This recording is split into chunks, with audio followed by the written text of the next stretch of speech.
हाय नमस्कार। तो ये वीडियो जो मैं फिर से कहता हूँ कि how we can learn from जो हमारे आसपास चीज़ें हो रही हैं उससे मैनेजमेंट प्रिंसिपल, तो इसलिए बस एक्सप्लेन करूँगा, डिस्कस करूँगा regarding specially the status right now of Tamil Nadu elections. वही सबसे ज़्यादा कॉम्प्लिकेटेड और बहुत टाइम बाद आई थिंक एक वो सिनेरियो है जहाँ रियली डीप मैनेजमेंट थॉट की ज़रूरत है, क्योंकि भाई आम इंसान के मुकाबले ना why I am sharing with you कि how deep people should be thinking, should be if they are not thinking. और वही जो मेरे लास्ट वीडियो आपको पसंद आया कि वो लिमिटेशंस, रिक्वायरमेंट, इनपुट्स जो होते हैं, अगर वो सोच समझ के आप डिसीजन लिया जाए तो फिर आप कैसे लेते हैं लॉन्ग टर्म रिपरकशंस को छोड़ के, because it is not a one time thing. जैसे कि जब कांग्रेस ने गलती करी आम आदमी पार्टी को दिल्ली में सपोर्ट करके 2013 में, because that 40-45 days government give lot of support to Kejriwal. उसको बहुत, केजरीवाल जी कहना चाहिए, बहुत फ़ायदा हो गया वो जो उस समय सपोर्ट कर दिया, आउटसाइड सपोर्ट चाहे करा। और 45 दिन बाद फिर वो कहने का मौका मिल गया ना कि जन लोकपाल बिल की वजह से मैंने छोड़ दिया, तो सारा का सारा कांग्रेस का वोट उनके पास शिफ्ट हो गया, लोगों में कॉन्फिडेंस आ गया। और उसी टाइम पर अगर तो कांग्रेस ने सोचा नहीं था कि जिस पार्टी को उन्होंने सपोर्ट किया वही पार्टी उन्हें पंजाब में खा जाएगी, वही दिल्ली में खा जाएगी, वही गुजरात में। And so it happens in many businesses. मैं ये कहना चाह रहा हूँ और हम उससे समझेंगे। तो तमिलनाडु पे इसलिए वापस आते हैं कि जो विकट स्थिति है, तो after long should I say देखिए most of the Indian states right now are two way fight. Karnataka, Rajasthan, Gujarat, Haryana, Himachal, Uttarakhand, Madhya Pradesh, Chhattisgarh, they all are BJP versus Congress. Then let's say few can be, till historically it used to be, now Bengal also is BJP versus TMC.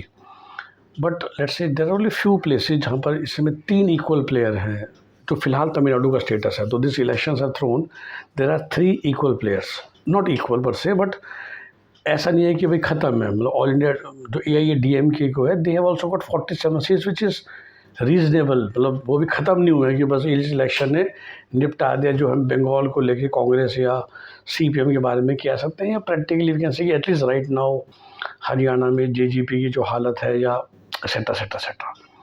तो coming back to Tamil Nadu में उस पर रखना चाहता हूँ कि कोई again अगर वॉकिंग इसको सपोर्ट कर देना चाहिए, उसको सपोर्ट, अगर लोग क्यों नहीं करते।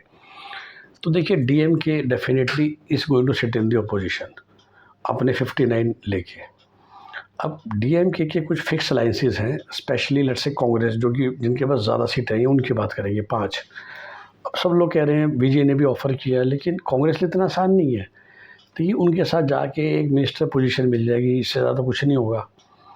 प्रॉब्लम ये है कि 3 साल बाद लोकसभा के चुनाव दोबारा होने, और सबसे बड़ी बात ये है जो हम इंडिया में भूल जाते हैं कि भाई कुछ ही टाइम बाद, क्योंकि अगर अभी असेंबली के हुए हैं तो जो म्यूनसिपल इलेक्शंस हैं विच आर इक्वली इम्पोर्टेंट, तो लो जी आ गया सामने, वो 2027 में होने हैं।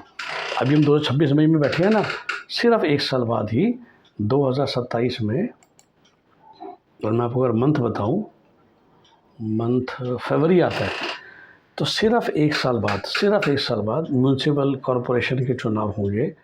देखिए इंडिया की पॉलिटिक्स में शिवसेना को बहुत टाइम तक जो बचा के रखा था, वो किसने बचा के रखा था? Mumbai municipal corporation. Municipal elections are not small. सिर्फ 1 साल भी नहीं, एक्चुअली 8 महीने बाद है। फरवरी का वैसे राइट टाइम है, इफ़ यू तो बिल्कुल 8 महीने बाद ही अगले बार फिर 2029 में लोकसभा आ जाएगा। तो 3 इलेक्शन होते हैं समझ लीजिए, जो मेजर इलेक्शन है इंडिया में, लोकसभा का, असेंबलीज़ का, एंड देन म्यूनसिपल का। अब आती है कांग्रेस। तो कांग्रेस का फ़िलहाल 5 ऑफिशियली दे दे विजय को, which is you are supporting your enemy DMK की पर्सपेक्टिव से। तो 8 महीने बाद जब लोकल इलेक्शन होंगे तो कैन यू सपोर्ट, क्या करोगे फिर? विजय के साथ मिल के लड़ोगे, क्योंकि विजय तो फिर हर जगह खड़ा करेगा ना अपने कैंडिडेट्स। तो कांग्रेस तब क्या करेगी? कांग्रेस नहीं लड़ेगी तो आपको गालियाँ देनी होती हैं दूसरी पार्टी को। तो एक तरफ से आप पावर में हो, एक तरफ से गालियाँ दे रहे हो, कैसे करोगे? तो चाहे इनसाइड सपोर्ट हो चाहे आउटसाइड सपोर्ट हो, कांग्रेस फंस रही है। तो सेम इज़ AIADMK, वो तो 47 लेके बैठे हैं, वो क्या करेंगे 8 महीने बाद अगर आपने सपोर्ट कर दिया? और समझे बात को, BJP का फ़िलहाल है ये 1 seat, but BJP is also very integral part of फ़िलहाल AIADMK। खास उसका फ़ायदा नहीं है। तो बीजेपी को हम एक्चुअली सेपरेट रखेंगे बिकॉज कांग्रेस के फिर भी 5 आ गए हैं and Congress allied DMK has announced already. Main चीज़ ये फ़र्क है कि एआईडीएमके तो फिर भी सोच रही है, जो मेरे हिसाब से उन्हें नहीं सोचना चाहिए। फिर मैं अपनी इंटरप्रिटेशन पे भी आऊँगा। तो basically it's 3 strong parties right now which is Vijay की, टीवी की, डीएमके एंड एआईडीएमके, और बाकी सब सपोर्टर्स हैं छोटे मोटे। तो क्या करें? जैसे मैंने कांग्रेस का अलग वो है because Congress is a national party. उसको ये भी देखना है कि फ्यूचर में क्या होगा, अगले इलेक्शन में क्या होगा, and they still want to be bigger player. Even this elections they want to be bigger. उनकी लोकसभा की बहुत सीट्स आती हैं फिलहाल तमिलनाडु से। तो तीनों को इसलिए इन चारों पार्टी के लिए डिसीजन लेना बहुत इतना आसान नहीं है जितना पार्क्स में लोग कहते फिरते हैं, सिंबल जर्नलिस्ट कहते हैं कि इस दे देना चाहिए, वो देना चाहिए। That is the long term repercussion that people have to think. Things are not that easy, specially वही जब साल बाद इलेक्शन है। तो एआईडीएम के दे के ना दे तो बिजली आप फ्यूचर में अपने एनिमी को भी सपोर्ट कर रहे हो। तो ये तो नहीं हो सकता ना कि AIADMK will become ally of TVK junior partner. फिलहाल तो ही इज़ द गाय। तो क्या फिर तुम अगली लोकसभा में यही करोगे भैया 39 में से हमें 10 सीटें दो, जो फिलहाल बीजेपी करते थे विद एआईडीएम के। वो एआईडीएम के सरेंडर इटसेल्फ सो फास्ट। तो इसलिए बहुत चिंता का विषय है, या बड़ा फनी सिचुएशन है। Now the answer I think that is how you make it. I think both DMK and AIDMK should play opposition role, and then maybe just next municipal election or next Lok Sabha election will actually prove it once again कि there would be 3, दो इस बार थे, at least there would be 3 major players, and then the role of smaller parties is to attach themselves, जो उन्हें support कर रहा है, कुछ दे रहा है, या फिलहाल असेंबली इलेक्शन की बात करें तो विजय दे रहा है। तो I think from a practical perspective ये जो ये एक वोट आए हैं डीएमडीके के एक, एएमएम के जो ये दिनाकरन की पार्टी उसके एक और एक 2, CPI CPM are very flexible people I think. So CPI के 2 हैं, सीपीएम के 2 हैं, वेरी फ्रेंकली मुस्लिम लीग के 2 हैं, and then I would say PMK because it's again a very small player. वैसे पीएमके इज पार्ट, और similarly small player called VCK with 2। तो I think other than these 3 parties, मेरी personal suggestion है Congress should stay again neutral and being in opposition to fight, या कांग्रेस पूरा फैसला कर ले कि now they would be with Vijay and then you deal accordingly first. Stalin has still given them lot of respect so far, कि पता होना चाहिए ना कि आज आपने स्टैलिन का साथ छोड़ दिया तो अगले साल और फिर 29 के इलेक्शन में विजय आपको कितनी लोकसभा की सीट देगा। आपको तो उससे मतलब है ना, अभी एक मिनिस्टरशिप लेके क्या करोगे, राइट? तो स्टालिन तुम्हारा ट्राइड एंड टेस्टेड पार्टनर है। अगले इलेक्शन में फिर, मैं ये नहीं कह रहा इलेक्शन में डीएमके जीतेगी कोई बात, उससे पहले सीटें तो मिलनी चाहिए ना लड़ने के लिए। विजय ने 39 में 3 सीटें पकड़ा दी तो क्या करोगे? मतलब डीएमके ने स्टिल काफ़ी रिजनेबल दिया है आज तक, जो बाकी लोग नहीं देते हैं। तो जो आज की सिचुएशन है when Congress is not sure, तो मैंने कहा कांग्रेस को ये फ़र्ज़ होना चाहिए कि you should be very clear, do you want to become part of Vijay और part of, you still want to be part of DMK going forward. Decision BJP के लिए भी सेम ही है, अगर बीजेपी का बंदा ही एक है तो उसको फिलहाल शायद बहुत ज़्यादा उनको सोचने की ज़रूरत ही नहीं है। They can just wait and watch from outside very frankly, और इसलिए वो बात भी नहीं हो रही है। तो पर्सनली बोलूँ I think Congress should also be neutral, और जो छोटी पार्टी है जिनको एक्चुअली कोई पूछ नहीं रहा वो कहीं भी चिपक सकती है। तो CPI, CPIM, may be VCK, Muslim League, सबके पास 2-2 हैं, 8, और फिर एक और डीएमके और एएमएमके के बन के पूरे 10 हो जाते हैं, और वो 10 108 में चिपक के पूरी मेजोरिटी 118 की बन जाती है। और जैसे मैंने कहा कि ये जो छोटी छोटी पार्टियाँ सारी जुड़ गई और अपने मतलब कि अपने 116 बिल्कुल मार्जिन होगा, लेकिन DMK plus BJP 60 plus all India DMK 47, 107 और पीएमके और कांग्रेस के 9, आप अपने 116 लेके बिल्कुल 116 बस 118 रहेगा, 50% जिसे कहते हैं।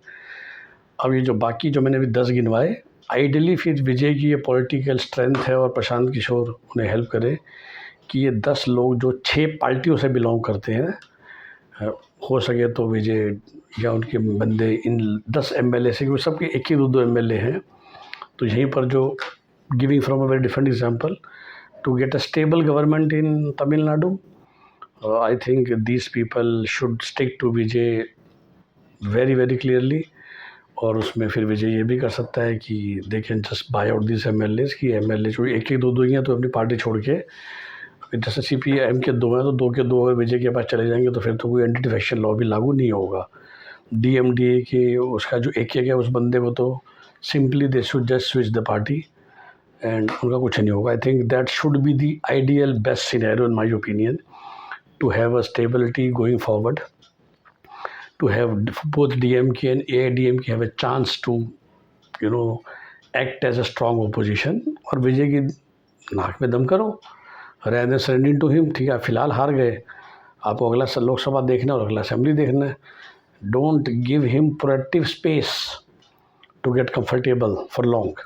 जो दिल्ली में गलती करी कांग्रेस ने आम आदमी पार्टी को देके इन माई, जैसा मैंने बोला, मैनेजमेंट एनालिसिस। और विजय का काम ये होना चाहिए कि ये जो 10 महीने गिनवाए उसमें आप पीएम के 4 भी जोड़ सकते हो। चलो पीएम के कोई नेशनल रोल तो है नहीं, तो they have a bucket of 14 के 14 मिल जाए तो बहुत अच्छी बात है। You have some stability. 122 हो जाएंगे 118 के बदले, बिकॉज 118 इज़ टू टाइट। और फिर कोशिश करो कि इन जो 14 लोग हैं इनमें से कितने लोग हैं जो विजय की पार्टी में ऑफिशियली मर्ज कर जाए, सो दैट वो सुबह शाम की खटपट ना रहे। I think that should happen in Tamil Nadu मोटा मोटी, जिसमें AIADMK and their allies and DMK and their allies. So is PMK। यदि PM को भी अपने 4 MLA के साथ ये सोचना है, जो आई थिंक वो AIADMK वाले ग्रुप में है, और VC के जो है वो DMK वाले ग्रुप में है।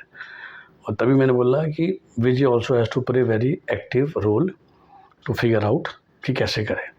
तो I would say that would be interesting. ये मैंने अपना आपको एनालिसिस दिया जो मेरे हिसाब से if I would be the guy who is actually telling everybody. मैं सबके लिए स्ट्रेटजी बना रहा हूँ कि AIADMK को भी एक्चुअली अपोजिशन में रह के हर रोज़ विजय को क्वेश्चन करना चाहिए। 47 is good enough MLAs, not like Prashant जिसके पास एक भी नहीं आया बिहार में। एंड जिसे कहते हैं कि आपको विजय की नाक में दम करना चाहिए rather than giving outside support और support and then you cannot say anything ना, फिर क्या फ़ायदा होगा।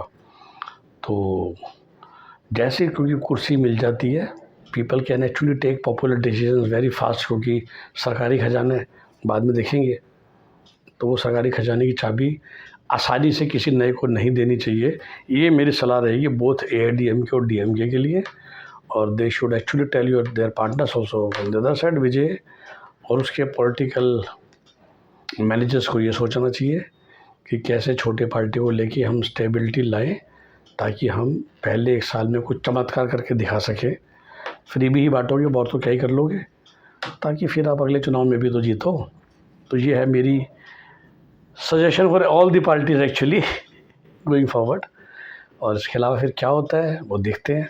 और अगेन हम सेइंग कि same kind of analysis we have to do in your personal and professional life in every aspect. यही मैं सबको समझाता हूँ। Bye bye, take care.